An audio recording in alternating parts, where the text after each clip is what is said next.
Hello, it is Sunday, May the 15th, and this is the Greenbrier Valley Church of the Nazarene with your daily devotions.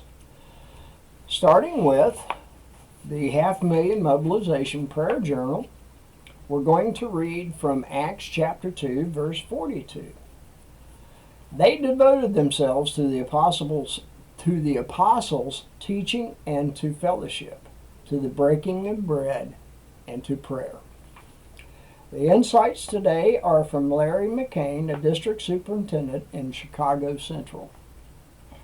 Pentecost stirred up a hunger for prayer within the church. People were brought together in one place. Through corporate prayer, they experienced a powerful unity, and this resulted in the Lord bestowing His blessings and life forevermore. This kind of prayer changes a church's culture, and it becomes contagious. This kind of prayer brings about the favor of God and favor with other people. They broke bread in their homes and ate together with glad and sincere hearts, praising God and enjoying the favor of all the people. And the Lord added to their numbers daily those who were being saved. Deep, unifying prayer lies at the heart of all spiritual movements. This kind of prayer is planted in the hearts of spiritually hungry Christians. Lord, teach us to pray together as the church did at Pentecost, so that we can experience Paul's prayer. Make my joy complete by being like-minded, having the same love, being one in spirit and of one mind. Today's prayer: Lord, make us one like the early church on the day of Pentecost, one like the prayer of Jesus for us. May they be brought to complete unity. Then the world will know that you sent me. And from the Reflecting God devotion, we will continue to read in the book of Acts, chapter 21. We will read verses 27 through 36.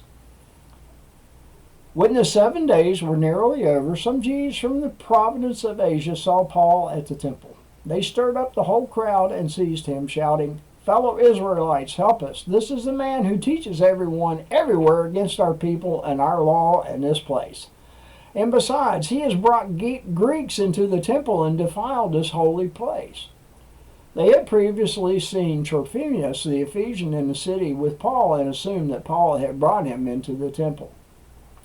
The whole city was aroused, and the people came running from all directions. Seizing Paul, they dragged him from the temple, and immediately the gates were shut. While they were trying to kill him, news reached the commander of the Roman troops that the whole city of Jerusalem was in an uproar. He at once took some officers and soldiers and ran down to the crowd. When the rioters saw the commander and his soldiers, they stopped beating Paul. The commander came up and arrested him and ordered him to be bound with 2 chains. Then he asked who he was and what he had done. Some in the crowd shouted one thing and some another, and since the commander could not get the truth because of the uproar, he ordered that Paul be taken back into the barracks. When Paul reached the steps, the violence of the mob was so great he had to be carried by the soldiers. The crowd that followed kept shouting, "Get rid of him." And that is the word of the Lord. The article today: Always Remain Faithful.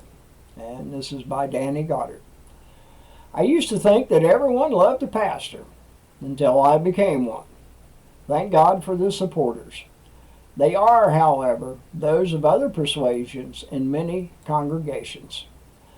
In one church, it came to my attention that one of our teen teachers had been involved in something immoral. Calling him and his wife into my study just before Sunday school, I relieved him of his duties. He tearfully confessed and was most understanding, but his wife became hysterical. Going directly to the teen class, she announced that the pastor had taken their class away. The girls ran into the ladies' room in tears. She also roamed the hallways during worship, telling the same story to people as they entered the building. It wasn't long before I was the bad guy, and yet, due to confidentiality, I could not tell anyone why I had made my decision. This is where the Apostle Paul found himself. Some Jews from Asia saw him in the temple and stirred up the crowds against him.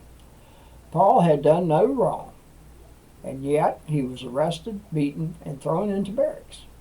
No matter the chaos and confusion, Paul always remained faithful. God calls us to faithfulness, no matter the circumstances. How are you living out your faithfulness today? The hymn is by Liddy H. Edmonds. My faith has found a resting place. It is enough that Jesus died, and that he died for me. And from the book of Hebrews, chapter 10, verse 23. Let us hold unswervingly to the hope we profess, for he who promised is faithful. And that is your daily devotions for Sunday, May the 15th. Have a blessed day.